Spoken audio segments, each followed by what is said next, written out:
How many of y'all have been to the site, know a little bit about Khan Academy?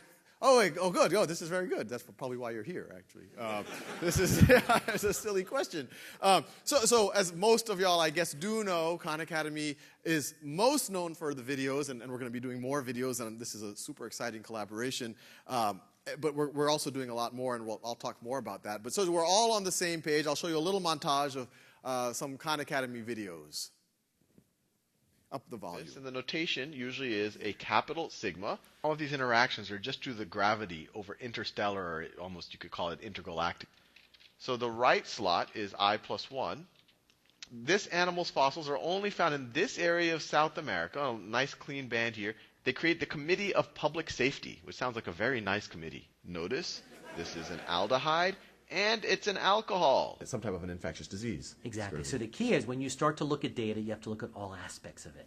Is their $30 million plus the $20 million from the American manufacturer. If this does not blow your mind, then you have no emotion. That's yes. And y'all are the first audience that actually does appreciate why that should blow your mind. So it's exciting that we could share that moment. So this is where we are now. As Dean Waits introduced, we've had over 90 million video views now. We've had over 100 million exercises done. It's actually about 2 million a day now, and that's growing at a fast pace. And we have about 3.5 million unique students a month. And that's growing at kind of a surreal pace for us. And, in the internet world, you're so used to like million here, million there, 10 million in Facebook. You lose sight of it, and that's why I did a little back-of-the-envelope calculation. The number of unique students we had last month is more than 6 times the number of students that Harvard has graduated in its history. Just a little, estimation thing right over there. But that's where we are now, and I think we do have a lot of time to do Q&A, and we can talk a lot about where we're going.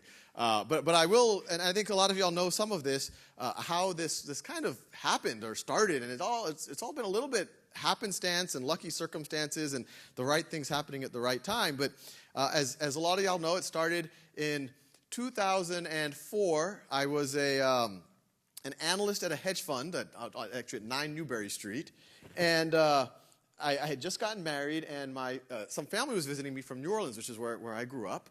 And my one cousin in particular, Nadia, she was 12 years old. And I remember super sharp. I hadn't seen her for a couple of years. I saw, when you talked to her, you felt like you're talking to someone your own age. It was actually 4th of July weekend, and we were waiting for the fireworks over the Charles River. And we kind of had got our spot, and we had a couple of hours to wait for the fireworks to start. And so, as many of y'all would do to kill time, I started giving my family brain teasers. And I think, like you've probably experienced with most of your family, they're probably like, Sal, stop. We don't feel like thinking. This is a vacation. But Nadia said, no, don't tell me the answer. I want to solve it. And I literally remember 12 years old. And these are the type of stuff, these are things you might see in a computer science interview. But she was working it out on the sand, and I was really impressed. She didn't shut her brain off. She wanted to engage the problem. She was logical. She was analytical about it. And I told her, I said, Nadia, you should go to MIT. And when I said that, I saw her mom kind of give her dad, my uncle, a little bit of a look. I didn't know what that meant. And so the next morning, her mom, Nasrut Auntie, told me, Sal, thank you so much for being like a big brother figure to Nadia and her brothers, and they really look up to you, and we love that you think so much of them, but I actually want to let you know that Nadia is actually having trouble with math in school right now. And I said, no, that's impossible. I mean, the girl who was doing those, the stuff that she was tackling, I've seen college students who can't do problems like that, and she was tackling them, and she was engaging the problem. And on top of that, we share a certain amount of DNA. And it's this is the, so when Nadia actually woke up, I said, what's going on, Nadia? I have trouble believing what your mom just told me. And Nadia said that she's having trouble with units, kilograms to decigrams or ounces to whatever. And I just told her point blank, I was like, I definitely understand how that can be confusing. I mean, even now, sometimes I multiply, divide, but, but I told her, what you were doing last night is 10 times deeper. And the conversations that we've had about politics or philosophy or whatever else, 10 times more, 10 times deeper than unit conversion. And she was kind of, a little bit, she actually didn't believe me, this was like a pep talk or whatever else. So I told her, I was like, look, when you go to New Orleans, how about we do a little bit of tutoring? We'll get on a phone, we'll figure out some way to look at each other's writing or whatever else. And she agreed. I think more than anything, she just liked the fact that someone was taking interest in her life. So we started, and frankly, the first month or so was pretty painful. Her confidence was completely blown. Her brain was shut off. It was a completely different Nadia when you asked her a simple units question. Kilo means 1,000. Kilometers, how many meters? Long, awkward pause. 1,000? And are you sure? And it was like, this is the same girl who's doing these complex logic problems. It's just because she was completely disengaged. But eventually, we finally got through that hump. And after 2 months, she experienced, once she got it, and she got it kind of all together, she almost got angry. I can't believe that was the reason that I was tracking into the slower math class, that simple idea. So after that, I was like, okay, I've worked with one cousin, this worked. And the whole time I was on the phone, I could kind of hear her 2 younger brothers wanting to be part of the scene. So I started tutoring them. And then one thing that the way our tutoring sessions were going, I would kind of give them a problem. If they knew how to do it, great. If they didn't know how to do the problem, I'd give them a hint or a step, and we'd work the next one. And so I said, well, maybe I could write some simple software. I was here working at a hedge fund, and I hadn't been using the coding side of my brain for a little while. So I was like, oh, this would be a fun little project. And so I started writing this little JavaScript thing to generate these problems for them, use little random numbers. And if they didn't know the steps, it would give the hints for those steps. And I started telling, Arman and Ali and Nadia, so, do these problems, and we'll see, and we could talk about them the next day. And the next day, I'd say, how many did you do? I did 14, I did 15. How did you get them right? I think I got them all right. And so I didn't believe them, so I put a database behind it. But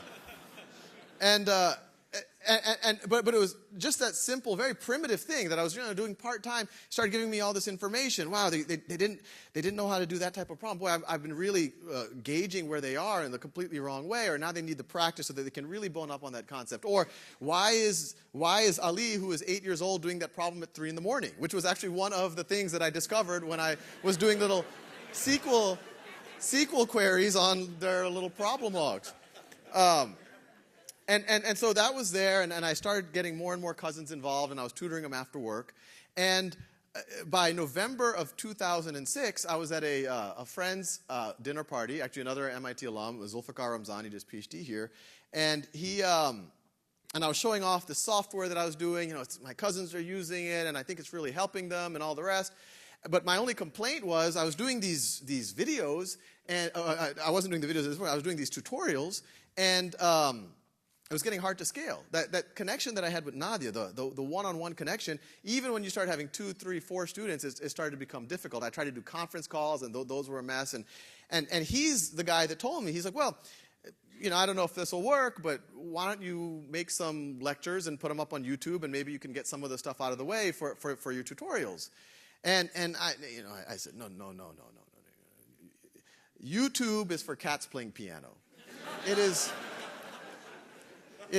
is not for serious mathematics. And so then I went home that weekend, and I kind of thought about it a little bit, and I got over the idea that it wasn't my idea, and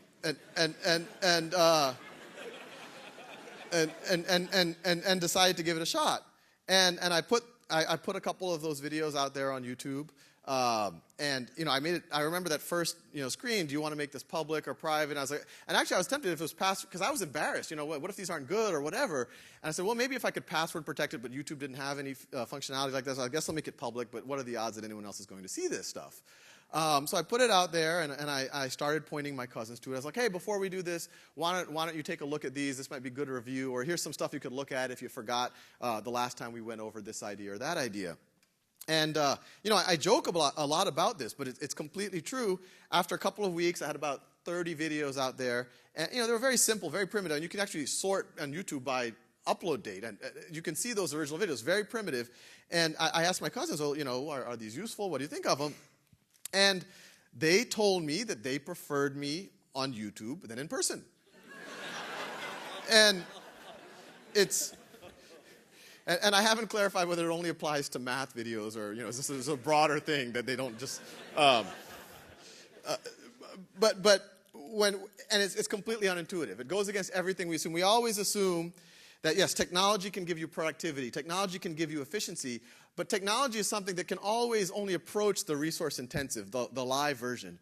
But here, my cousins were telling me that they prefer the automated cousin to their cousin. And so it goes against that intuitive gut sense of technology in every other domain, but it made complete sense when you put yourself in their shoes. Now Nadia didn't have to feel embarrassed when she forgot how to do something from 4th grade math. She didn't have to feel like she was wasting my time if she wanted to repeat a concept. She didn't have to engage with the content when she wasn't ready to engage with the content. I mean, there were days where I agreed to do this with Nadia, but I had a tough day at work. I'd go home. I said, I told Nadia, I guess I better do this. So my energy level wasn't there. And I'm sure there were days that, the boy she had a crush on asked some girl that, some other girl to the prom, and so she wasn't completely there either. But now she could get it when she was ready for it, when she had the question in her mind, so she could pause and repeat. And so I got kind of excited, and I kept doing it, just thinking that at minimum, this will help my cousins now. I didn't have kids at the time. I do now. I said, well, maybe this could help my kids in the future. It could be a little family legacy, a little thing that I could share with, maybe my great-grandkids could use this content. And I think that's, I read a lot of science fiction books, so it's kind of in that vein of thinking, but there's no reason why you can't. I mean, if Newton or Leibniz had made videos on YouTube, we wouldn't have to. There's reason to believe Newton was a little eccentric. He wasn't mainstream like me, so so it might not have worked. But so I just kept going. The other unintuitive thing that kind of, I went, I'd go to dinner parties and I'd show people the little videos that I was making, and I had my friends from business school I'd show it to, and they were, how are you going to make money off of this? I was like, oh, no, I have a job. I'm just doing this for fun, and it's for my family, and I'm enjoying it. And I would get these kind of looks like, what part of capitalism do you not understand? like what are... But then the next, the knee-jerk, by this time our fund had moved out to Silicon Valley, and so in Silicon, this will never scale, never scale. You should make a platform and get other people to upload content onto your platform. You should crowdsource it. And I said, no, I understand the principle. I have an MBA as well. I understand the principle of getting other people to do your work for you. But I'm enjoying this, and and then I said, but no, but it's a good idea. Would you like to do some videos yourself? And there's, I just saw, and they would walk away, and they would. But once again, it was just because it was fun, and I just kept doing it. And then comments started to come in on YouTube, and some of those comments were just a simple thank you. And I don't know if y'all spend a lot of time on YouTube, but it's not all positive comments. Nor all G-rated comments. And actually, I was kind of hardening the self-esteems of some of the video producers. If once we expose ourselves to YouTube, there are times that I want to cry. People can say mean things on the internet. But for the most part, and this was actually important, and actually this was important to the genesis of the Khan Academy, because I am someone who thrives off of positive feedback and doesn't do well with criticism. The first people who said, thank you, or this helped. And it was random people. It wasn't my cousins. It was people all over the world. And then the comments got more interesting. They started, this is the reason why I'm passing algebra. This is the reason why I'm able to go back to college. This is the reason why, after graduating from leaving the military, I haven't seen math in 15 years. I can now go back. This is the bridge that gets me back into that. I got letters from a mother of an autistic child. She said, this is the only thing that works for my child. I got letters from multiple letters from random people saying that they're praying for me. And, I was working at a hedge fund.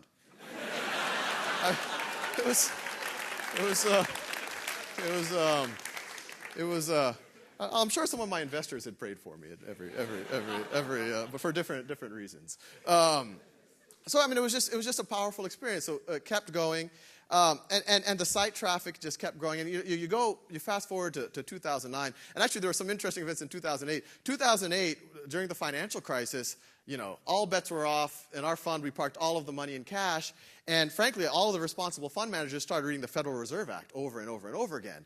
And then I would go to parties, and people would ask, hey, what do you think about this financial crisis? Like, oh, you know, this is the difference between illiquidity and insolvency, and this is why, you know, credit default swaps are called financial weapons of mass destruction. And people, and I was like, well, why am I not making videos about this stuff as well? So I started doing that, and it's funny, I got a call from 2 major news networks saying that they were using these videos before reporting on the financial crisis. Actually, I got one email from an investment banker from, I will not name the bank, who literally wrote a very short email, I now know what I do for a living. which is, you know, and it's heartwarming, you know, better late than never, right? It's, you know, I'm sure he was getting compensated quite nicely too, which is a little strange. But so that happened, and actually they had me on you know, that was the first national publicity we had. I was on the Rick Sanchez show talking about, you know, how we should start new banks and all the rest. Poor guy, things have happened to him since then.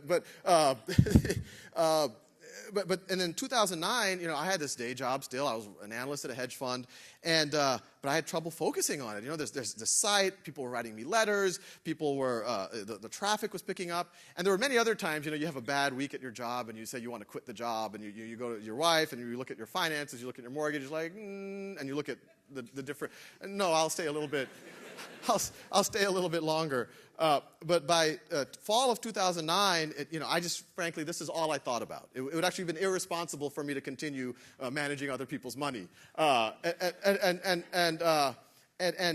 frankly, at that same time, we got a little external recognition, and I got this really powerful letter from the student. We actually have it on our website. You know, the student, no background in mathematics, used Khan Academy for summer, went to community college, and got a perfect score on the placement exam, which had never happened at that community college. So that all happened in 1 week period. So sat with my wife. We looked at the finances. She was pregnant. We had we actually had our first baby at that point.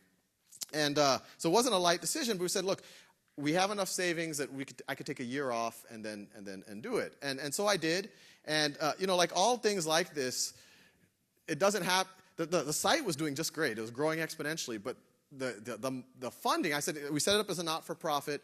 Someone should realize the social ROI here, that these videos don't just teach millions of kids now, they could teach millions of kids forever, billions of kids maybe one day. But they just weren't getting traction. And you know, I was telling a group earlier today, I mean, I would go to parties and you know, people ask you, what do you do for a living? And I say, I make videos on YouTube. And I literally heard this. Some people, well, it's good that his wife is a doctor. And the meanness isn't just on YouTube. But you know, these things take longer. And I had a little PayPal thing so people could donate, and we were getting $25, $50 here or there, and that was powerful. That a random student someplace would give $20 just out of goodwill. But then all of a sudden, in May of 2010, now all of a sudden a $10,000 donation comes in, and so I look at it. It was someone named Ann Doer, and I immediately emailed her. I said, "This is the largest donation we've ever gotten. If we were a physical school, you would now have a building named after you. If you, which I think is a very good deal. I don't know what the going rate at MIT for a building, but it's well in excess of $10,000. You know, looking at these, but she actually immediately emailed me back. She was local. She was in Palo Alto, and she said, "Well, you know, we should have lunch." And so I met her for lunch, and. She's like, where do you want to take this? I said, well, a world-class education for anyone in the world for free. And I showed her why. We could make exercises, that primitive stuff I'd done for my cousins. We could hire a competent team to actually build that out. And we could eventually connect kids with each other. I'd keep making videos. We could, you know, all the whole dream. And she nodded. I mean, I think it was resonating with her. And then she was, well, you know, if I was the largest donation, how are you supporting yourself? And in as kind of a proud way as possible, I said, I'm not. I'm not. And so I, you know, and she kind of nodded, and then I went home, and when I was in the driveway, I got a text message from Ann, and she's like, well, you should be supporting yourself. I've just wired you $100,000. And yeah, so that was a good day. It was,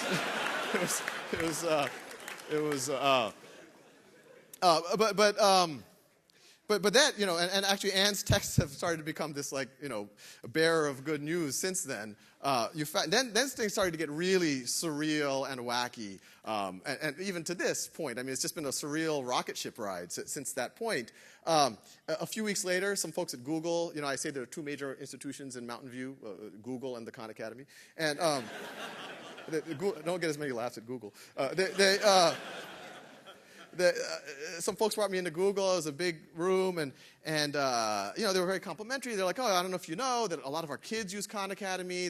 That's really helping them, and it was very flattering. I mean, these are some of the best thinkers in the world, and their kids are, high-performing students and all the rest. And they just point blank, after I talked a little bit about what I was up to, they said, well, what would you do with $2 million? And I said, is this an open question? Because they clarified it was education related,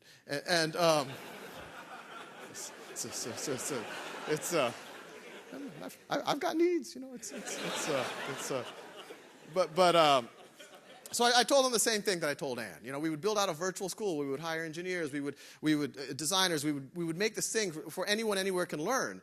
And they kind of nodded, and I by this point actually had been through this cycle of talking to foundations, and there wasn't a lot, they were like the idea, but they're like, well, why are we the first to fund you? And you kind of need that initial validation. I didn't have it. Although Anne donating, she's the wife of John Doerr, famous venture capitalist, and so that was actually a very powerful initial validation. But actually, I don't think the Google guys knew about it at that point. But then it got even wackier, and the Google part has a good ending too. But it got even wackier. Early July 2010. I was running a little summer camp because I was just curious. I do a lot of this virtual. It's fun for me to work with kids in a live setting and see what you can do if you actually are interacting with each other. And so I had this game where 6 kids were playing a game of Risk, and then the other 20 were trading securities based on the outcome of the game of Risk. And this is it's a good game. It's Frankly, the summer camp was all the games that I wanted to play at my birthday parties until that point that I never got any of my friends to play. But now, people were actually paying me to let me do it with their kids. And so while it was literally a trading floor of middle school students, I got another text message from Anne. And she said, I'm at the Aspen Ideas Festival, and I'm in a room of hundreds of people, and Bill Gates is on stage right now, and for the past 10 minutes he's been talking about you. And it's like one of those pinch yourself, and I was like, is this a joke? Is maybe Anne sent it the wrong, she knows people that Bill Gates would talk about, so maybe it was a mistake. Who knows? I didn't know. And then I looked at the Twitter feed. I said, some people have tweeted about this. This is happening someplace. This is in my reality in some way. And so I went home, and it was the most surreal experience because this thing happened, and I was like, what do I do now? Do I call him? Do I? And so the next, it was actually, I don't know if they realized what they were doing to me, but the next 2 weeks were this strange, I was still in the closet, still just doing the little videos, and there was this little part of my brain, Bill Gates is, what, and then I got a call from Larry Cohen, who's Bill Gates' chief of staff. He said, well, I don't know if you must have heard, Bill's a fan, he would like to meet if you have time. And I wonder how many, and I was looking at my calendar at the moment, and it was completely blank. It was, and I didn't want, so I was like, maybe Wednesday, 2:45, I can just, fly in, fly out, we can work it out. So we met, I guess I can call him Bill now. How can I support you? And it was weird. His chief of staff said that Bill actually he has 3 monitors, and he says there's one of the monitors has Khan Academy up all the time. And I immediately said, I need to redo some of these videos. This is not this is not a child's game anymore. This is. But Bill said, how can we support you? And I kind of said the same thing I told Anne, same thing I told Google, and he nodded, and when he nodded, there were 5 people in the back of the room who immediately, you got that right there. So October of 2010, so this is a little over a year ago, funding from the Gates Foundation actually hit at the exact same time. Google decided to fund us too, $2 million for this 10 projects that have the potential to save the world. And so we were off and running. We were able to get office space. I was able to hire another MIT alum, the smartest guy I knew was my freshman roommate. He joined, and we started to ramp up. And this is what we started working on. And some of y'all are probably somewhat familiar with this. This is, this is a more sophisticated version of really what I started with my cousins. And the idea here is each of those nodes, that top one is basic addition. It's literally, it'll generate as much, I'll show you what these look like in a second, but it'll generate as much questions as you need to master basic addition. And once you've mastered that, you move on to the next concept. And it's kind of the most common sense way you would implement anything. You would teach anything. It's the way video games work. It's the way you would learn karate or learn a musical instrument. But the one thing that we realized later, especially when we tried to implement it even at a few summer camps and things, is it's as intuitive as it is, it's the complete opposite of the system that we've all been indoctrinated into. In the system that we've all been raised in, what you have is you have a fixed amount of time to learn a concept, and then the variable is how well you learn it. So some of us get an A, some of us get a B, some of us get a C, and it's used not as an assessment to fix, it's used as an assessment to place value judgment on you. You're smart, you're not so smart, you're hardworking, you're not so hardworking. And the real insanity of it is, if in those 2 weeks we were supposed to learn basic exponents, and we take an exam, and half the class gets a C, some kids get D's, some kids, 20% deficiencies, 30% deficiencies. Even the A students have a 5% deficiencies. We all then move on to logarithms, somehow expecting magically that we expect those same kids who didn't know 20% of basic exponents to now all of a sudden be able to understand the inverse function, to understand what a logarithm is. But that's exactly what we're doing.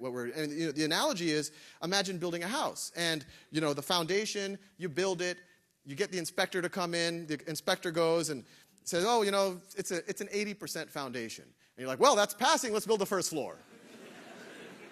And then you build the second floor, after the third floor, and then it collapses. And you're like, whoa, what went wrong here? There must be, we have to do something to, but that's what we're doing in our system. So what we're saying is, and it's the way you learn naturally, is instead of the fixed thing being the amount of time and when you learn something and the variable how well you learn it, let's make the fixed thing how well you learn it. Let's make it mastery for everyone, and then the variable is how and when and how long you actually have to learn the concept. And so this is what some of these modules look like. This is actually one that was just contributed by a volunteer, and I showed it earlier today to some students who are, and this is an open source project to build these modules. So any of y'all who are eager and jumping in here, and actually John Ressig's here, who's the father of jQuery, and he built the framework for making these modules. It's the most used JavaScript library. I mean, he should be really giving this talk, but any of y'all are interested in participating, we love it. The module you're seeing there is actually contributed by a guy in DC, and it's one of our best modules. And so what the modules is, they'll give you an infinite number of questions. If you need help, there's the Related Khan Academy video. And the idea is you keep doing it until you get mastery. And what's really cool, and what I really like about this module in particular, is that you're able to do things that you can't even do with the traditional textbook, that you can't even do with the traditional lecture. I mean, you change the slope of the tangent line at each point, and by doing so, you're essentially tracing out the derivative of that function. And we, not all of them are this, but these are the ones where this is what we want all the modules eventually to approach. And eventually we could do simulations, multiplayer modules, multiplayer games, different things. We're experimenting with goal setting right now. Now this is another module. This is a more basic one. This is kind of what they look like when I was starting them for my cousins. This one we're still using. But basic idea, you keep doing it until you understand it, show some level of proficiency. And it's an interesting question of how do you measure proficiency, and I'm happy to talk about that. But if you don't know how to do it, you get the steps and all the rest. I think that smiley face is actually the only part of my original code that's still in service. It's So when we started, it was literally a year ago. Shantanu had joined. We got a call from the Los Altos School District. It's a district adjacent to where I live. And they said, oh, we heard you're doing some stuff. We'd like to meet you. And so we met them. And the school board said, well, what would you do if you could do anything you wanted with a fifth grade class? And we said, well, we'd have every student working at their own pace, mastering concepts before moving on. That we think that would free up time to do other interesting projects in the classroom, build things, build robots, whatever, paint pictures, whatever it might be. And the role of the teacher changes from, instead of being the lecturer and the grader of problem sets, the teacher will turn into someone who gets a lot of data on how kids are performing, see where all the kids are, and then do focused interventions on students when they're stuck. and mentor them on projects and whatever else they might want to do. And so, they nodded. They were very sympathetic. They're like, yes, this is what we learned in, this is differentiated learning. This is the gold standard, but it's very radical. And so when, Shantanu and I went to the parking lot, I was like, they're very nice, but there's no way they're going to be able to do this. But once again, this is one of these very, fated circumstances. They emailed us in 2 days saying, can we start after Thanksgiving? And they want to start with 2 5th grade classes and 2 7th grade classes. And so this right over here is a dashboard from one of those 5th grade classes. And so the teacher literally walks around. They would have this dashboard and others, and I'll show you a few of them. But each row here is one of the students. I've blocked them off. Each column, there's one of those nodes of that knowledge map you saw. And the model is, if a student is green, if that cell is green, the student's doing fine. They already mastered or have shown proficiency in that concept. If it's blue, they're working on it, but there's no need to worry. But if it says red, based on some heuristic, and we're always working on that, it looks like the student is stuck. They've done a lot of problems. They've watched the video. They've looked at hints, but it looks like they're still not getting it. And so the model is, well, why doesn't the teacher just go sit down next to that student and do a very focused one-on-one tutorial? Or even better, why not get one of the other students who've already mastered that concept to sit down and be the first line of attack? And when you do that, we saw this happening where the students were starting to teach each other. And actually, one of the 5th grade teachers started to have a cadre of 5th grade TAs who essentially, who the teacher spent a large amount of time mentoring so that the teacher could scale. And some of those TAs were pretty impressive people, 5th graders, people. But and we realized something very profound was happening. There's that one idea of mastering concepts before you move on, which is really just kind of correcting some of the insanity of the system that we were indoctrinated into. But the other thing that we realized that was happening is in the kind of the ed reform debate, student-teacher ratio, big deal. And obviously at a very superficial level, lower the better, all else things equal. But we realized what was even more important than student-to-teacher ratio is student to valuable time with the teacher ratio, or student to valuable time with, or engaged time ratio. And here, in a traditional model, a teacher spends 90% of their time lecturing or grading problem sets, maybe 5% of their time, 10% of their time sitting next to students and actually forming bonds with them. I've sat in classes for years, not ever having had a real conversation with one of my teachers in grade school, or at MIT wasn't the case. I had very deep... There were several people. I had you for 6002. Oh, really? But all of a sudden, if you take that 90%, and now instead of doing a lecture, they're able to sit down next to students and mentor them and guide them and form connections with them, you're actually increasing the humanity in the classroom, the engagement in the classroom by an order of magnitude. So once again, very ironic thing. You're using technology, something that people think is a very cold thing, it's efficient, it's productive, but it's not human. But you're using technology to actually make the class more interactive, making it more human, making it a more engaging experience than a traditional classroom. And we wanted to arm the teachers with as much data as possible. And I want to make it clear, a lot of the specs for these dashboards, these reports, came from the teachers themselves. They're like, well, it looks like it's working, but I want to see what the students have been up to for the last whatever days. This says the light blue is exercises, navy blue is videos, and there's a lot of other data there on, there's these game mechanics. You can see the achievements achieved and things like that. This says what a student's been focused on any given time period, and the students get that for themselves. And just that, it's funny because in some of these, you look at some of the state standards and they say, 5th graders must understand pie charts, and 7th grade, you must understand, multi-layer, 2-column bar graphs, or whatever it is, right? And in a traditional school system, you have these very unnatural problem sets to teach that. But what we found is when the data is about yourself, it's amazing how fast these any age kids know exactly what, this is not a trivial diagram, but they're able to figure it out. And so the inner circle is the time spent on different videos. Outer circle is different exercises. If you click on any of the exercises, you get a problem by problem breakdown. This is one of the more recent problems. Height is how much time spent on the problem. Blue is right, red is wrong. That little video icon means you watched the video. Question mark means you used the hints. If you click on any of those, you can see the problem that the student had a problem with. We've recently added a feature where you can kind of see the narrative of the problem. Eventually, we would like, to actually see the students' work as they did it on the problem. We don't have that yet. So it's really showing your work, and it's not just a static final product. It's actually them doing the problem. This right here, it's just another report that gives a teacher a picture of everything that's going on in the class. But pretty much every class we've done it has started to tell pretty profound narrative. The horizontal axis is just days working on the site for the class. Vertical is just a raw count of modules completed. And each of those lines is one of those students in the class. And what we're seeing over and over and over again, right when you start it, like you usually expect in any class, there's a group of kids, probably a lot of us were like this when we were in 5th grade, who gets really into it, they're really confident in mathematics, they race ahead, and in the traditional model, those are the gifted kids, those are the advanced kids. Then there's a group that are kind of in the middle, but they're doing fine, those are the average kids. And there's a group, they're a little bit slower, they're working on some stuff, those are the kids that, day 6, they're still at those bottom lines right over there. Oh, those kids are a little bit slow. If we start separating these, we should maybe set advanced kids, medium kids, remedial kids. But what we're seeing over and over again is if you let all the students work at their own pace, if you let them fill in all those gaps that they built up, all those little 5%, 10% gaps that they got, borrowing numbers, multiplying decimals, whatever it might be, and you allow them to spend as much time as they need to really internalize something. This is an important thing. We've learned to believe that slower is somehow dumber, which is kind of crazy, because maybe the slower person wants to really internalize something. Maybe they really want to understand it at a gut sense. They don't want to just memorize the formula and get to the next concept.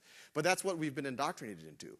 But now all of a sudden, if you give that student a chance to internalize the information, we're seeing over and over again that student that a few weeks ago you thought was remedial or a slow student becomes the second best student in the class or the best student in the class. And we're seeing it over and over and over again, that you really have this constant flipping of the leadership of who is the best student, and that you stop even making these type of judgments. And it really makes you, to some degree, we were fortunate byproducts of the old system where you do the snapshot, and we just happened to be one of those top lines at the snapshot. And it really does make you think how many people might have been lost at the bottom end. Now everyone's like questioning.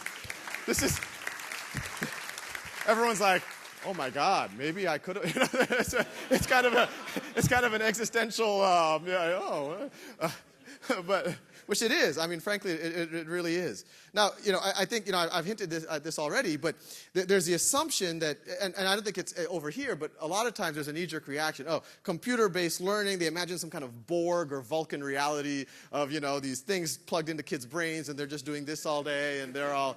And I just want to emphasize, it's the exact opposite. These classes are more interactive than any math class. There's more time is freed up to do creative activities than any math class or any science class or any type of class that we've seen. And just to capture a little bit of the energy level, I'll show you a little snippet of a news report. They captured the energy level well. They don't capture some of the other interesting dynamics that happen in these classes, but it gives a sense of things. Oh, volume. Volume? Yeah. What makes 5th graders cheer? Would you believe math? Yes. I'm starting to really like math now. These kids are learning with the help of Khan Academy, an online school. You got it right. Good job. Videos that are interactive and fun, explaining difficult concepts in a conversational way. And there's actually a fun story from that, when that reporter visited, it was either that classroom or the one right next to it. She saw a little 5th grader doing trigonometry questions, 10th, 11th, 12th grade type of, maybe for us it was 5th grade, but she asked the little girl, do you think this is 5th grade math? And she got a very mischievous grin on her face, and she goes, no, I think it's 6th grade. And so I think she's in for a pleasant surprise. When we started this, all the energy level in the classroom was great. They were interacting with each other. Kids were teaching each other. The teachers loved it. They felt like this was why they went into the profession. They were forming bonds with students. They were mentoring students. They were developing their own teaching skills and the students' teaching skills. They were context switching. They didn't know what would happen whenever they walked into any classroom. Some of the kids actually did not want to go to recess. Actually, our biggest complaint we got, and frankly it came from some of the boys' parents, where some subset of the boys actually got addicted to it, that they couldn't get them off of it. Well, it's not a horrible problem, but we still wanted to at least see some. We were a little scared to do this because it was so early. By this point we were like a 4-person organization, and so we didn't want to be measured too harshly, but we were just like, hey, if you're going to do assessment exams at the end of the year, fine, but just don't judge us too much because we're still in our early days, and that's why we were a little wary of starting this pilot so early. But they ran, the kids take the assessment test anyway, so we wanted to see the data, and the data told us kind of an interesting story. At the 5th grade level, And this is the 7th graders. But at the 5th grade level, 96% of the students were at grade level or above, which sounds good, but it was actually, this is a high-performing school district, and it was only slightly better than the other classrooms. But even that was a mini victory, because we were, these kids are doing trigonometry, they're doing algebra. In my videos, I don't use the exact same words as the state standard. And in the other classrooms, they're to some degree teaching to the exam. And so now, at least these students didn't, and frankly, they definitely performed no worse. We weren't doing any harm, and that's an important question to ask.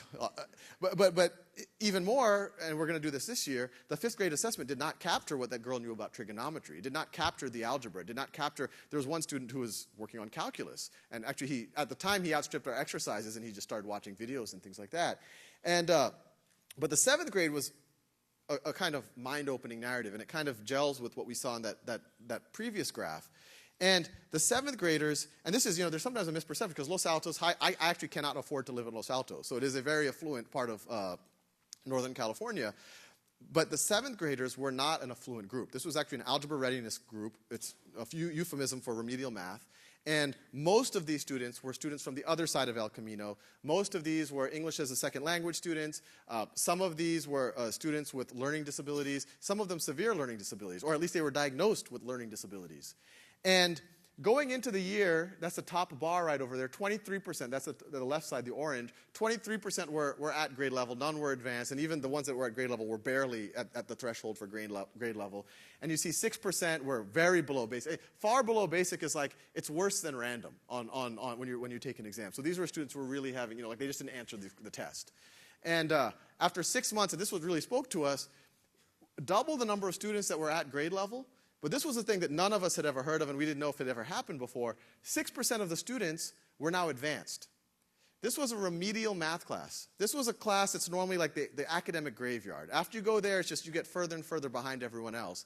And 6% of those students who were diagnosed with learning disabilities, who were essentially told that you're never going to be an engineer or physicist or whatever, they had now leapfrogged ahead of the students in the average class, and were now, this year, have to be placed in an advanced class.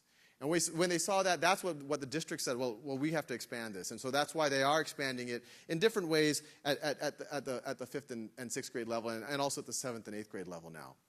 Now, the last thing I want to show, and I want to take questions and have a conversation after this, I want to show a video that we actually got, a thank you video that we got a couple of months ago. And it's an example of an older student, but it blew our minds, and it really helped frame it for me, is that, in education and reform, there's, people talk about the achievement gap. Once again, that's important. People's hearts are in the right place. But I think the correct way of thinking about it is the potential gap, because that generalizes it. It's not about ethnicity. It's not about economics. It's just about human potential. And I think this video kind of speaks to that. My name is Mark Halberstadt. Growing up, I was really always a C student. I think I was really pretty much always pretty pitiful in school. I don't think I've ever gotten higher than a B+ in any math class ever, particularly. I pretty much thought that the only thing I was good enough to do in college was major in music. And I went off and I got a music degree in saxophone. But I sort of almost felt that it was more I was getting it because I was terrible at everything else. Kind of worked as a saxophone player for a few years. Really what I wanted to do was do electrical engineering. And the last thing that I remember completely not getting was trig identities. So I went to YouTube and I did a search for trig identities, and the Khan Academy was the first thing that popped up. Watched a bunch of videos in the trig playlist to kind of get caught up to speed. I watched all the videos in the calculus playlist. I watched all the videos in the physics playlist. Watched a bunch of videos on dividing decimals, and even on subtraction by borrowing. I watched a lot of videos on arithmetic. That was in 2007. I did that until the fall of 2010, and in the fall of 2010, I took a leap and I decided to go back to school and went to Temple University, majored in electrical engineering, getting a second bachelor's. And keep in mind, I don't think I've ever gotten above a B+ in math classes, and I was really a straight C student growing up. And I just finished this year, first year back in college, I got a 4.0 GPA for the entire year. I got perfect scores on both of my calc final exams and also on my chemistry final exam. I ended calculus, chemistry, both calculus classes, Calc 1 and 2, and chemistry, with an average higher than 100%. There are some Khan Academy videos that I probably listened to the same concept over 20 or 30 times. And there is no tutor in the world I could have paid to have sat next to me and repeated the same thing over 20 or 30 times without at least them getting a little bit judgmental, or at least them thinking like, oh, well, this guy really is never going to get this concept and he should just give up. Where the understanding really happened was watching those videos and also working through the Khan Academy software and everything. The impact for me in my life, I really see it growing exponentially over the next 20 or 30 years. So from the bottom of my heart, thank you. Yeah, well, thank you. That was, I'd love to take questions or comments or anything. Yeah, right over here. The future of assessment. The future of assessment. Well, you know, I mean, there's a lot of interesting things here. I mean, what you saw a little bit. I mean, what's fun about what we're doing is what most people associate as assessment right now are these snapshot things. You get them, snapshot, A, B, C. That's the assessment, or SAT, or whatever it is. Now, every interaction with this system is a form of practice and assessment. We're logging everything. And so what you do, but it's not high stakes in the sense of this is your one shot. If you don't know it, your future is ruined. It's you can keep trying until you've mastered it, like a video game, like a musical instrument, like a martial art, or whatever it might be. And so I do imagine a reality where, you know, instead of a one snapshot exam, you have a narrative and data of someone over 12 years. And it's not just a narrative of do they know exponents or do they know calculus. It's a narrative of how hardworking were they? How much time did they put in? How consistent? How good were they when they failed? Did they get back up and do it again? Eventually, maybe we can keep data on when the students teach each other. How are there statistically significant outcomes when you tutor me versus when you tutor me? And if that's the case, maybe that should be part of your assessment, that you're an effective mentor, that you're an effective teacher. I also think there's, you know, so that just that by itself, I think that could be a good direction. And there's even something we've thought about because, you know, how do you give credentials or assessment in a way that's scalable, but also in a way that's not cheatable?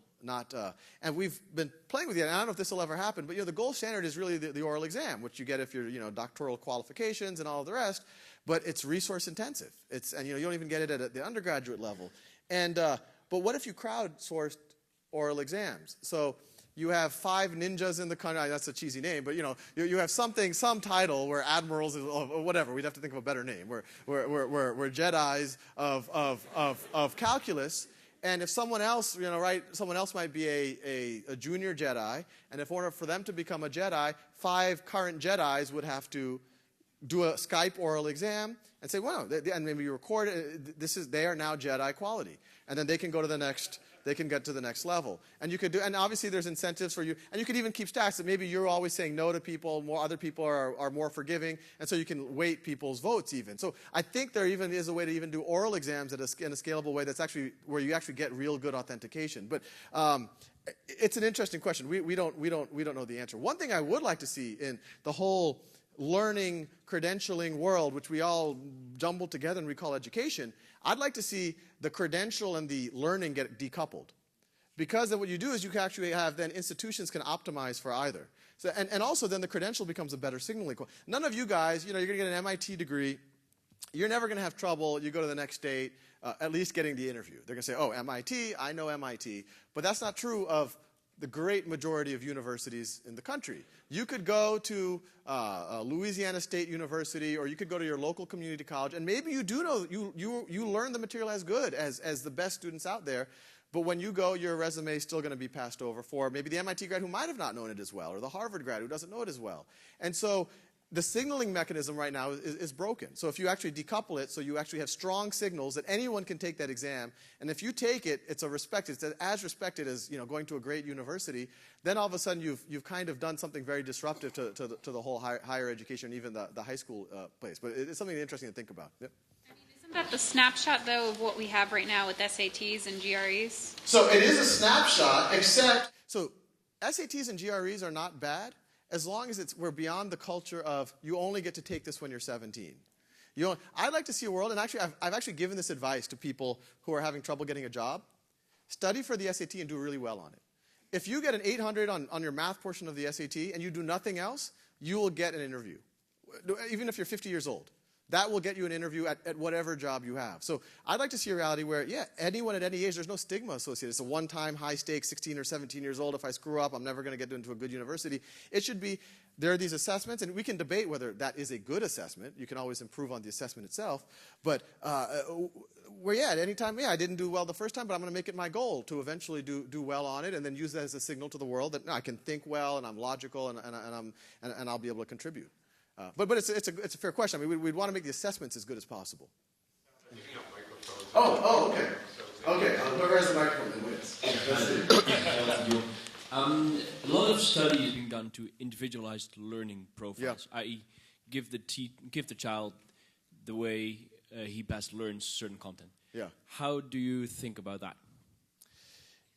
In terms of, I mean, so a lot of kind of the psychological type studies or the unlike, so I have mixed feelings about, there's a large body of research, and we don't want to seem arrogant about it, but the reality is that it is really hard to determine, I mean, especially some of these education studies or, how well was the study run? Was it, I mean, it's almost impossible to do a truly one variable change and really pinpoint that was really the reason why. And I think because sometimes when you focus too much, especially in these areas where it is hard to make a definitive conclusion about this was the cause why the students did as well. I mean, their theories, it's sometimes a mistake, I think, to just take that and say, oh, I shouldn't try that out, or this is the best way to do that. And so our approach, I mean, I think the way we view it, there's actually two approaches to it. There's the science approach, and there's nothing wrong. I mean, we're trying to do that too, which is, control study, change a variable, very rigorous process, and that some of that is going on. But what we want to do culturally is, I would call it more of an engineering take on it, which is put stuff out there, get a lot of traction, collect as much good, rigorous data as you can, and then iterate. And iterate fast. And do A/B testing, do control studies, but in real time. And we have 3 experiments running right now on our site where we change 1 variable, 2 variables, and we're able to run the studies ourselves. Now, with that said, that we actually have the guy who's leading up our analytics, he was actually the head of high-frequency trading at Citadel, which is a large hedge fund, and so he also found meaning and all the rest. Although I think he found more money than I did before the meeting. What he's also doing, besides running these analytical experiments and all of that, is he is looking at the literature. That is something that he enjoyed doing. That's actually what he used to do in the hedge fund world. He used to look at the finance literature for something that could be a source of alpha, and that he would then implement it in some of their algorithms. And so he's now doing that, and in his mind, he thinks 2% of the research is actionable. And so he's out there digging for that 2%. But some of it is good. And so he's out there digging for it, and we are going to implement the stuff that we think is in a very sound way proven to be good. Next question, who has the microphone? Mike? Hi. Right. I had a question about, I know there's a lot of research to reform education systems in other countries, especially in London, I think. Have you done any research into other methods or plan on marrying the different ways, I guess? I mean, it's kind of the same. I guess there's 2 parts. Well, I guess on the research, I mean, it's kind of a similar answer, is that we are open. And I mean, if any of y'all know, like, really good studies that we should be paying attention to, really good ways to address this topic or that topic, or help students visualize fractions or whatever it is, we want to implement that stuff. So point us to it. What we're resistant to is making that where all of our focus is, because then it becomes hard to build fast and iterate and see what's working. I think another part, I mean, you're kind of hinting at the international, what do we do internationally? It's hard for us right now. It's a good problem to have, but we're getting pulled in a lot of directions. We actually are getting calls from the ministries of education, from countries, and saying, oh, we want to run a pilot, we want to do this. And it's very tempting. It's like, wow, that would be a big deal. But the more we think about it, any of those one-off initiatives, especially if you're working with the government, frankly, it could overwhelm I mean, we're a 20-person organization now. We've just gotten to 20. I mean, we were 1 person a year ago. And so we've made the decision in the very near term, we're going to be very focused on English in the United States and try to be as good as possible. And if we succeed here, then we'll eventually be able to do the rest of the world if we spread ourselves too thin. But one thing we are doing, and this was with some of the Google funding, we are translating the video content into 10 languages. So that is going to be there. Spanish, Portuguese, and Bengali are almost done. And then we have another 7 languages, actually another 9 languages in the hopper after that. So just that I think could be valuable. You can put them on thumb drives, DVD players, and bring them out into the field or whatever. It's not the full experience, but even the full experience, the world isn't ready for it because of bandwidth and all the rest. But hopefully those problems might solve themselves. The microphone wins, I'm sorry. Do you have any thoughts about things like proofs, engineering design problems, or even things like compositional writing or public speaking or just other areas of education? Yeah, so you have all these other areas of education that, it's how do you address them with something like a knowledge map or things like that. And our mindset is education is all of these things. It's starting with, basic introduction to new concepts and ideas, and that's what you can do with the videos. Basic practice problems, that's what you can do with the exercises. And then you could have less basic practice problems, more do proofs, write essays, write computer programs. You keep going up that chain. And the way we perceive ourselves is, right now the education system has to do all of these things, or should do all of these things, and frankly, it's focused right over here, because it's even failing at this stuff, and it never even gets to some of the stuff that you just talked about. And so if we can make this stuff really good, and make it systematic, and be thoughtful and logical about making it better and better and iterating on it, and slowly creeping up that, eventually maybe we will have ways for students to write essays, and they can peer review, and someone was telling me there's a project here for chunk up essays and other people edit it and things like that. I think there will be ways over the next 5, 10, 20 years to address more and more and more and more of that. Actually, John's working on a project right now for computer science where it'll be a hybrid of the exercises and the videos, where you can record a video using his tool, and if someone pauses the video, they can actually then edit the code at that state right there. So it's actually, it's an interactive video where the state is changeable. So it's a bit of a puzzle of how, it's a bit of magic. I'll have you all think how you can do that. But yeah, I think that's our job. All of those things are super important. And right now the solution is if we can take this part off of the traditional teacher's plate, then they can hopefully move to that part. And that's an important thing I like to emphasize. We think we're moving teachers up the value chain, not replacing them or anything like that. Microphone. Oh, yeah. Thank you so much for what you've done for education. I'm curious, I've heard studies saying that there are about 10 million scientists and engineers in America. Yeah. If you could crowdsource to them to help be teachers, kind of like the way you're democratizing teaching with MIT, what would you call on them to help you with? And the second question is, what are some important strategic partnerships you might want to do in the next year, 2 years, 3 years to take your work to the next level? There's thousands, millions of engineers and other people who could be mentors, teachers, and even before I started this, I would have loved to somehow, while I had my day job, that's what I was doing. I kind of had to work hard to do it with my cousins. And I think there's actually a project I heard, it's called Cloud Grandmother. It's literally like a bunch of grandmothers who are there kind of on call, and if you need a grandmother, you press a button and there's a grandmother, and you can tell them, talk to them, ask them what life was like, where they grew up, and whatever else. Just that I think is a pretty powerful idea. But imagine if it was cloud people who knew math.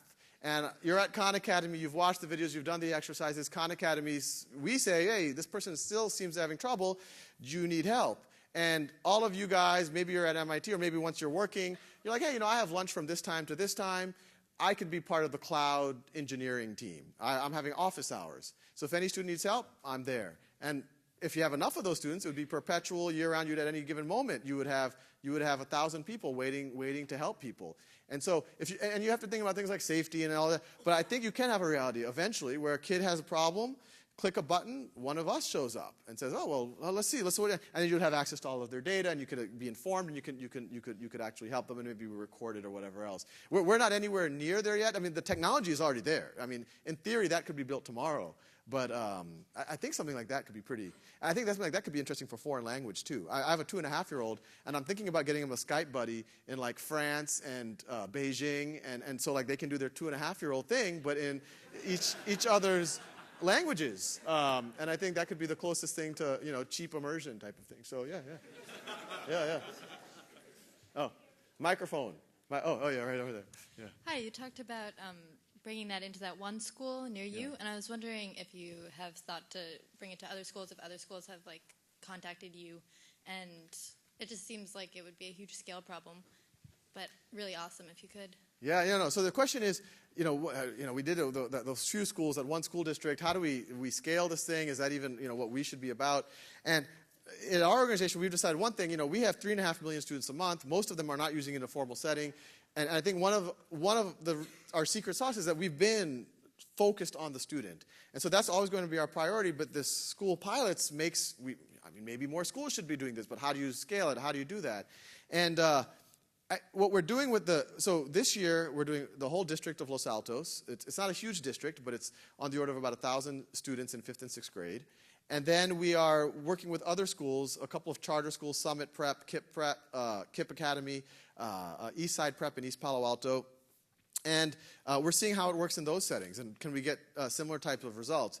And we don't think our role is going to be to handhold every school in the country to do this. We would never be able to do that. It would require thousands, millions of people to do that. Our role is to do it with this group right now, and then see what works, what doesn't, document what works, and then kind of make it self-service. Put it out there so that so right now about 6,000, it looks like from our data, about 6,000 classrooms are doing it in some way, shape, or form.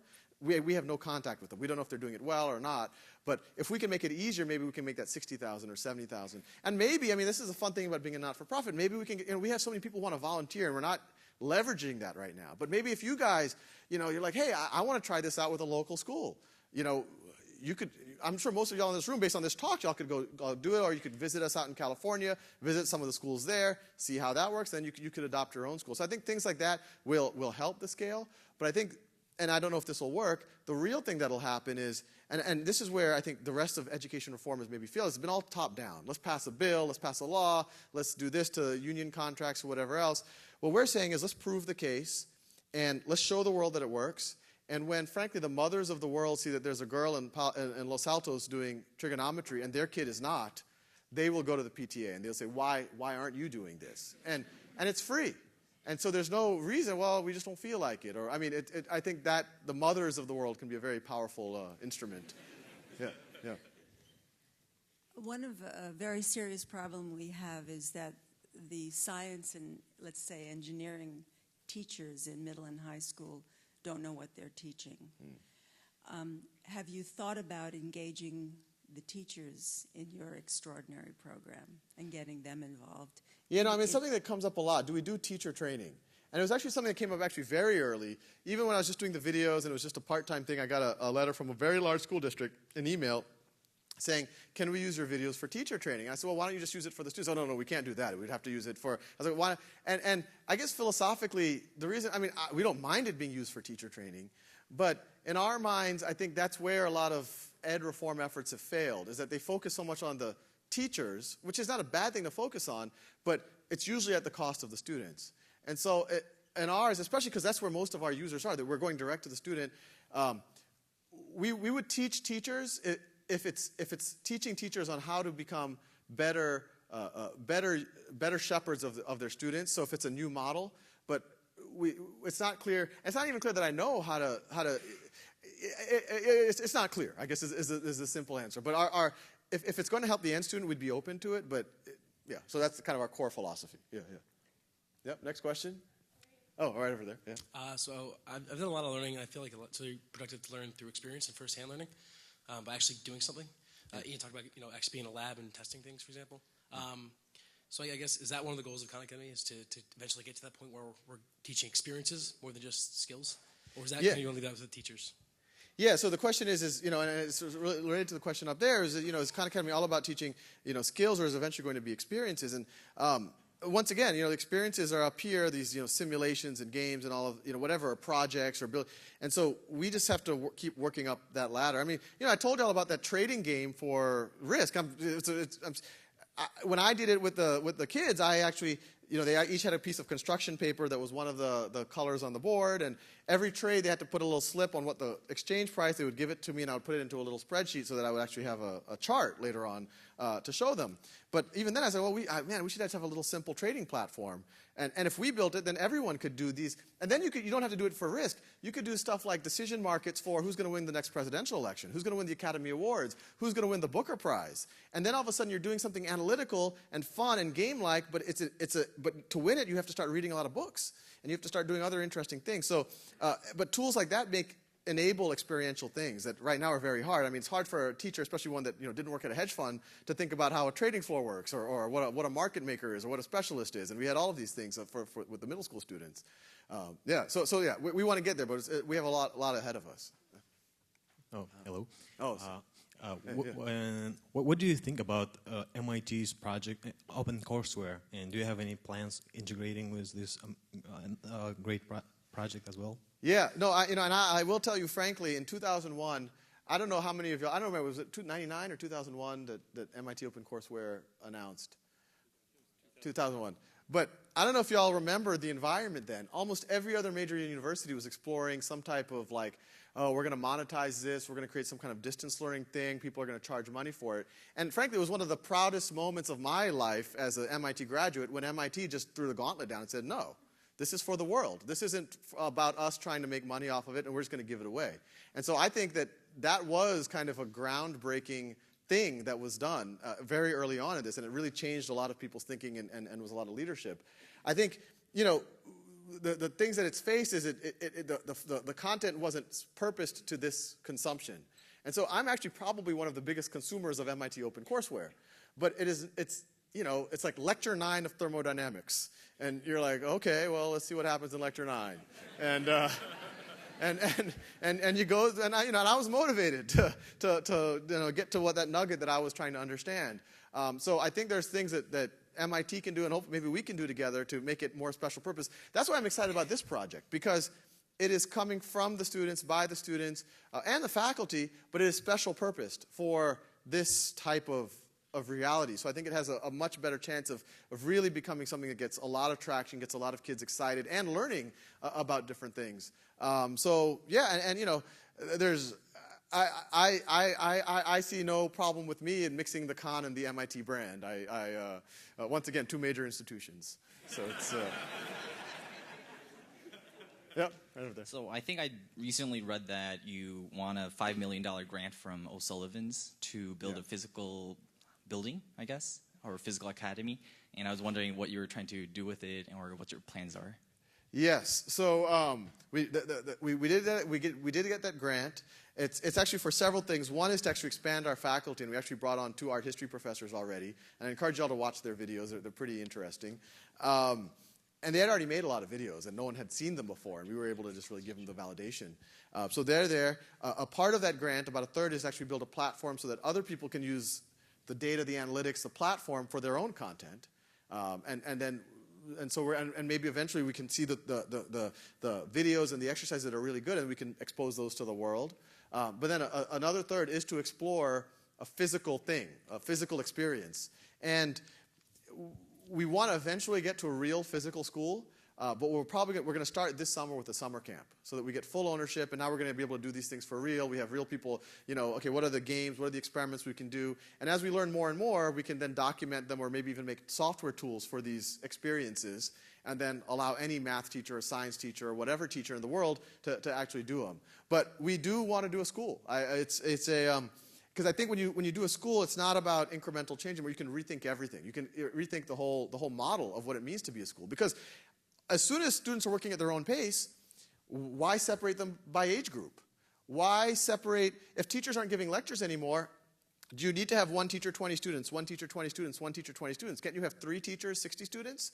Can't you have everyone working together? Can't you have older students mentoring younger? Do you have to separate calculus from physics, from chemistry, from biology, from writing, from logic, from computer science? Or can all of that be happening in one big epic room and people, and if a student gets inspired, I mean, it's crazy right now. If a student gets it, I was speaking to one of the founders of Facebook, and it's crazy. If a student gets inspired right now in high school and says, I am so blown away by genomics, I want to go do research in that for a month, too bad. No, you have essays due tomorrow, you have a problem set, you have all of this stuff. No, sorry, no creative activity here, you have too many things. You're on the assembly line. But all of a sudden, if students are working at their own pace, there's no such thing as missing school. If your family wants to take a trip to Latin America in October, you can. You're not going to miss school, and you can even do stuff there. Maybe you don't even have one physical site. Maybe you have 20 physical sites distributed around the world. And one site has a couple of teachers that are experts in art history. One site has experts on physics. And so if I'm in one site and I need help with string theory, I can get on Skype and have an experience with the teacher in London. But I still get the physical experience and the community and the social experience of the students at my site. So there's things that we can completely rethink where we're getting the best of both worlds. We're getting the academic scaffold and we're getting the projects and the explorations and the startings of things. And we're actually code-naming the school we're starting Hogwarts. And we'll see what happens. But I have a 2.5-year-old, so it's for selfish reasons that I want the school to exist in the next few years. Yeah. Sal, great talk. Thanks for coming. I think I speak for at least a fraction of the students when I ask, "Are you hiring?" Am I hiring? Yes, and that's my reason for coming. That's my frankly this whole thing is, I think, predicated on getting the best talent out there. And we've had a lot of actually I was at the business school earlier this morning, and they have a case on Khan Academy. And the case was, well, this is great, it's getting traction, but how does this not-for-profit compete with Google and Facebook? And how, and actually that was a question we were asking ourselves. But the one thing we found is, and I will tell you, we are paying upper quartile of the Bay Area, so it isn't and that's something our board decided, that this isn't about, nickel and diming people who want to do good for the world just because it's a not-for-profit. This is about creating the single best content you can create for the world to use maybe for a long, long, long time. So you don't want to shortchange what that experience is. So we want to get the absolute best talent. And frankly, the most reassuring thing about this experience is people like John Ressig have joined. I mean, John, he literally wrote a cover letter that says, "I wrote jQuery, the most used JavaScript library in the world." And I was like, yeah, I think we'll interview this guy. I think but he's the most famous of I mean, you have more Twitter followers than I do. I mean, but he's not the only one. I mean, he can testify for the rest of the team. I mean, they are somewhat known figures, or they should be known figures in their fields. I mean, Jace, who came from Citadel, I mean, there's no better analytics person. I mean, he could be managing $10 billion today, and he could be making $100 million a year. And he's deciding to do this. We just got, I mean, I won't tell you who it is, but there was another gentleman who was very early at a very prominent tech company that's a very prestigious tech company, and he came, essentially, we assumed as a philanthropist. And, maybe he wanted to write a check, support us in some way, and he brought his foundation people with him. And we talked a little bit about the projects we want to work on and what we could use and all of that. And then, his people kind of walked out of the room, and he just kind of sat there. And we're like, oh, well, this is weird. Like, what is this? And he's like, well, I actually want to work here. And I was like, wow, this guy could, buy an island, build a roller coaster, and pay people to ride it with him. And he wants to, be near us. So, yes, I encourage y'all to join, and we're looking for awesome, creative people who want to impact people through videos and software and everything else. Yeah. Oh, yeah, up there. Sorry, yeah, the microphone wins. Hi, over here. Yeah. I was just wondering if you could comment on what your thoughts on scaling education that's inherently experiential. So it could be like the trading game, or like a chemistry lab, or like learning how to play an instrument. These are things that are hard to drill down and be so reductionist in the approach. Yeah, well, no, I think it, like I said, part of any experience, part of it is the more you get the skills, you get the basic concepts, and then you eventually. So right now, at minimum, we're going to get that part off the plate of the resource intensive, which is the human interaction. So the humans can focus on the more experiential things. But then over time, we can implement some of these trading games. We can implement ways for students to connect with each other and tutor each other. I mean, we even thought, maybe you have, after a video, someone can ask a question on a video, in a video format, and the next person can answer the question in a video format. You have a message board threads based on people sharing the same Blackboard and answering each other's questions. You could have, like that trading game I talked about, we could implement the software so that any classroom can create decision markets. We could make it, we did another game at that summer camp where the kids had to guess how many popsicle sticks were in a pile, and then they took pictures of the popsicle sticks and put them up on Mechanical Turk, and we paid people a penny to vote on how many popsicle sticks there were, to see if the wisdom of the crowds really works, and we didn't know what would happen. And so these are the type of things that at minimum we can document and share with people, and even better, maybe we can put it on the site in terms of games and simulations and manipulatives or whatever else, so we can go further and further up that chain. And I want to be clear, I mean, I don't think we'll ever be able to get the ideal experience purely through software, but it allows the human to take the experience that much further. Yep, right here. Hi. So I was wondering, I'm a really big fan, and I'm seeing like the future would be integrating the system into school systems as it has already been in California schools. But one concern I would think of is a school is not just an environment for intellectual growth, it's also for emotional and social growth. Yeah. But Khan Academy is very based on individual level learning, so I was wondering what your thoughts were. Yeah, no, that's a good question. And this is I think this is one thing we hear a lot of, but this is one thing I want to, when I describe that classroom, so I agree, education is actually three things. It's learning, it's credentialing, and it's socialization. And people say that a lot. In fact, a lot of traditional educators, it's about socialization, don't want to involve computers. But how much socialization do you get in a traditional classroom? I'm not saying all classrooms are like this, but a lot of classrooms I sat in, 30 kids, completely quiet, listening to a lecture, taking notes. Absolute no social. In fact, it's dehumanizing to be in a room with people and not being able to talk to them, not being allowed to talk to them, not to be able to express yourself. And so what we're advocating, even if you're talking about the core skills, we're advocating, no, we want kids to get up and go help their peers. We want them to mentor each other. We want them, in some of these classrooms, when a kid's about to achieve something epic, the rest of the kids gather around them and start cheering them on and all the rest. And so even that is far more social and interactive and we actually want the best achievements not to be that you got, you mastered 100 modules and you know calculus now. That's good. That's a good achievement. But it's even a better achievement if your peers think you're the best tutor. Your peers have that respect for you. You're the best communicator. You empathize with your peers. And once again, if the spectrum of activities that are on the learning side, there are the core skills, understanding, learning how to do it, but then understanding what it is, then applying, all of these things. If we could take this off of the plate of class time, then class time can be more for the games, the simulations, building robots, whatever else it might be. So I think we can actually be a catalyst for better socialization. I mean, my middle school was Lord of the Flies. I mean, it was not... So I think there's a lot of improvement actually we can do on socialization. Actually, frankly, I think socialization right now is more broken in schools than the actual academic part. So, yeah. Oh, well, she's got one. Okay, okay. Well, we'll go here next. Yeah. I actually didn't know what Khan Academy was before I came here. But you have like a halo. I feel like I'm speaking to a prophet or something. Yeah. So yeah, I mean, I think this is really I'm cool. Taking this question very seriously. Yeah. I'm sitting down here and I'm thinking, I want to go back home and I want to use this in public schools, because if you go to a public school back home in Puerto Rico, you're probably not going to go to college. It's that bad. Yeah. And I think this will help my little brother who's having trouble in math too. Yeah. Something that I think is there are going to be a lot of kids that actually don't like math or don't like science. How do you get them to finish the program? Where's the motivation? No, so I mean, there's a couple of things, and I mean, you should try and actually, for a place like Puerto Rico, we're actually translating a lot of the content into Spanish, and that will be the first language that we expose, and hopefully port eventually the software. Although that's not something we're able to do tomorrow.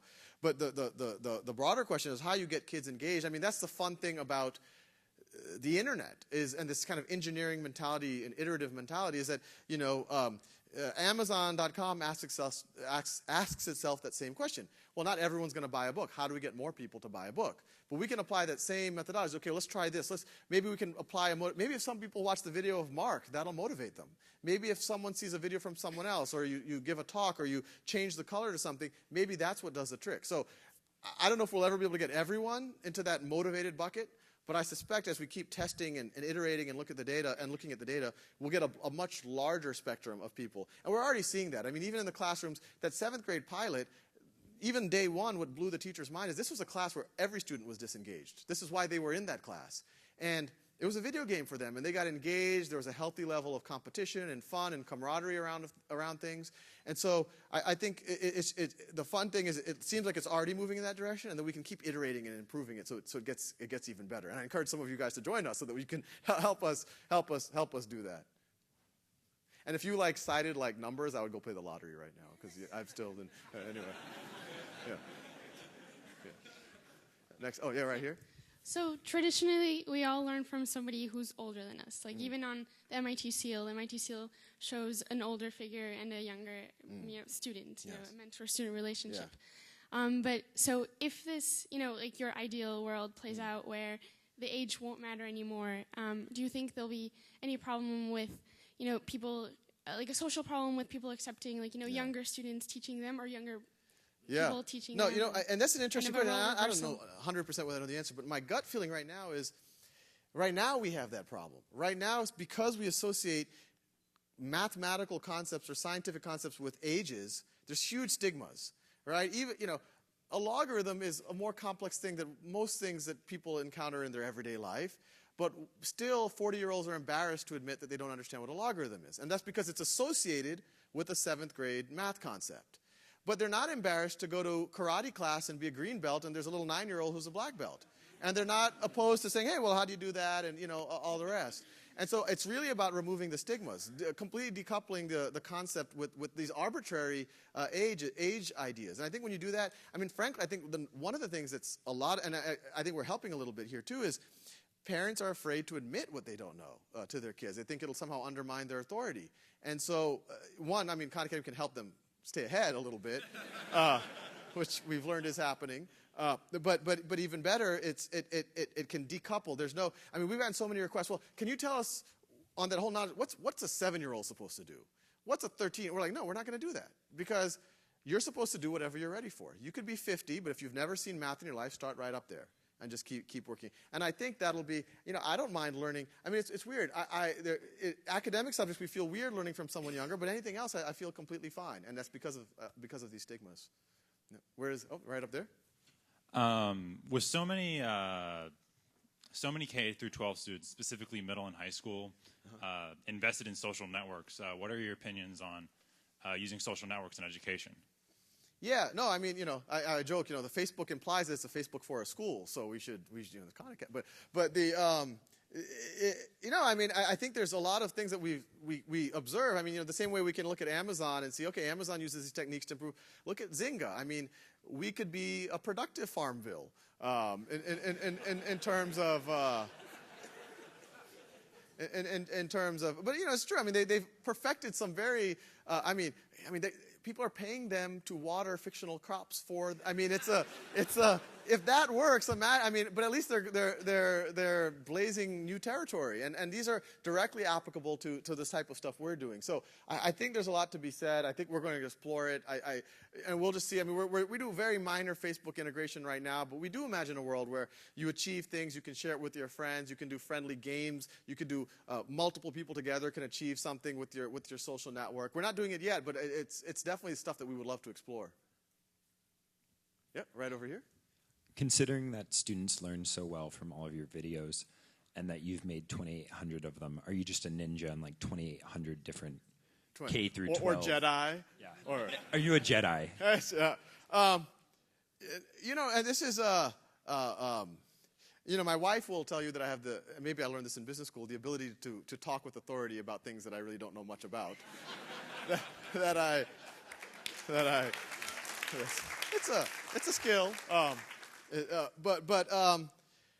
No, I think I'm not too different than many of you guys, is that I love learning. And my life is now, I get to learn things and be motivated and teach it, and a lot of people can experience it because of that. But the simple answer is, 2,800 sounds like a lot, but you do 4 or 5 videos a day, it does add up very, very, very, very quickly. I don't know, I suspect many of the people in the room could do what I'm doing, and I think it's just about mindset and willing to just go put yourself out there and just do them and put them out there and see what people say and keep iterating and keep doing it. And there are fields, a lot of people want me to do organic chemistry videos, and that was the first. I was like, I got to do this, but I took 511, 512, what is it, 513, and what is it? Is it 513 or 512?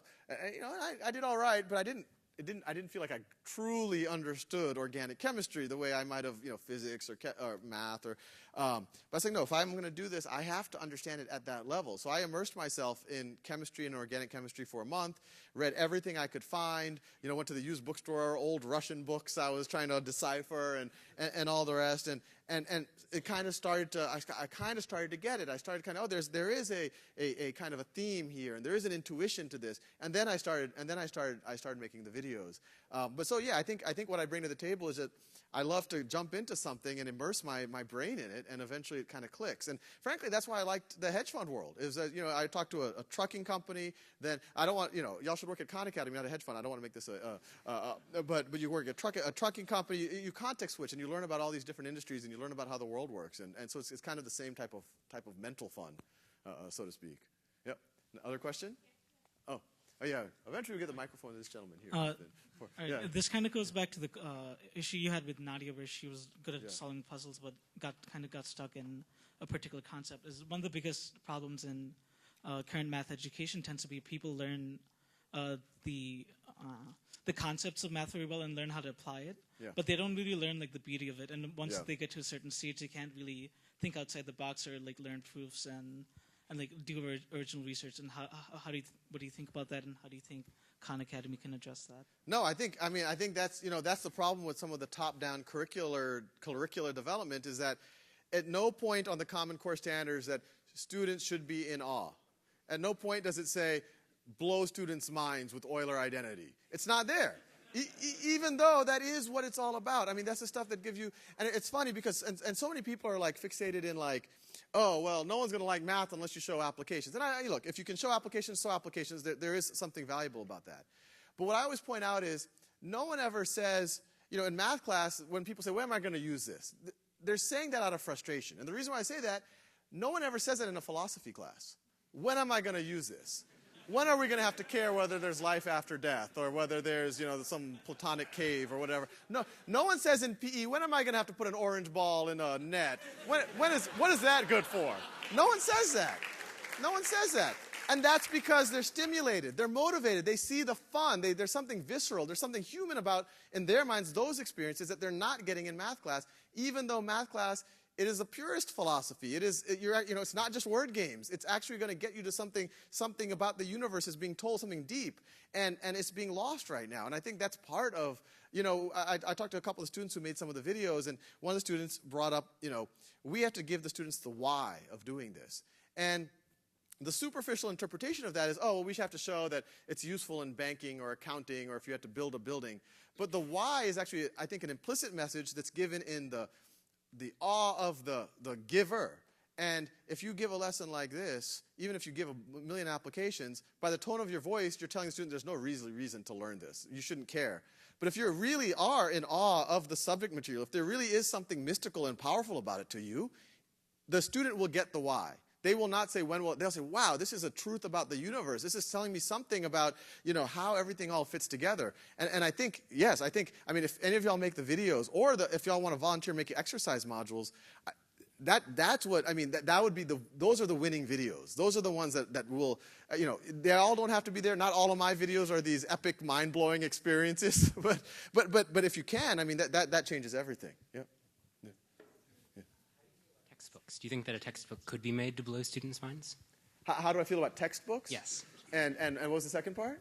Do you feel like a textbook could be made to do all the Khan Academy things, blow students' minds in this way? Or is there something in the interactivity that's I think good books can. I've read books that blew my mind, that, they're saying something, the idea there is profound. Actually, science fiction books, many times, wow, that is a thought-provoking idea, or not even just science fiction, any type of book. Textbooks don't do that. Sometimes they have a little orange box with oh, so-and-so works as a contractor, and they, it's just it's not mind-blowing. And I think textbooks have value. I have a bunch of them. They are good references, but I think they have to introspect on where that industry is going, because I think a textbook, for most people, does two things, or is supposed to do two things. It's supposed to teach with some text And I think, frankly, what differentiates people who can go to MIT versus people are people capable of reading that text. I think most of us are actually decent book readers, but we're actually a small minority. Most students cannot. They've never had a good experience being able to learn from that. And then the practice is just, a couple problems at the back with every other question in the back. And the publisher doesn't know who's reading what's adding value. They can't iterate on it. They can't, and so it is, I think, an interesting question for a large industry. Let me make that the last question. Oh, yes, not on an ominous note. Sal's been going at this turtle's pace all day. So I think let me first give you the last couple words to the group. Yeah, no, I mean, thank you for having me. I mean, the dean and everybody, for me, it's so exciting just to I don't know. When I come to MIT, I really feel like I'm with family on some level, and I get teary-eyed in Killian Court. And I'm like, oh. So I'm really honored to be here. Thank you.